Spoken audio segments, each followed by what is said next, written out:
This is the brief on the Vivo iQOO 15 Ultra. So what is this thing? Well, it just dropped on February 6th, 2026.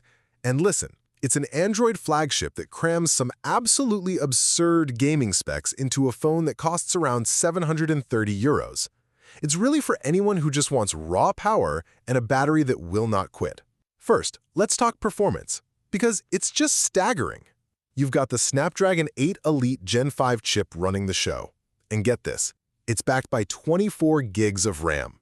That's more memory than you'll find in most high-end laptops. And to keep that engine from overheating, it actually has a built-in cooling fan plus pressure-sensitive zones on the side for that console controller feel. Second, the battery and display are just relentless.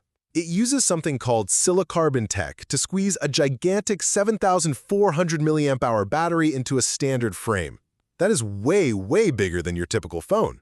The 6.85-inch AMOLED screen can hit an incredible 8,000 nits of brightness, so you can actually see it in direct sunlight, while the 144 Hz refresh rate keeps everything buttery smooth. And finally, this thing isn't just a fragile toy. It's a tank. It's got an IP69 rating, which means it can handle high-pressure water jets, not just a quick dunk in the pool. The camera setup is just as tough, with a triple 50-megapixel array that includes a periscope lens for getting those really tight zoom shots. So what we have here is a performance monster that combines active cooling, a massive battery, and extreme durability to push the limits of 2026 smartphone tech. If you're looking for a phone that truly defines beast mode, well, your search probably ends here.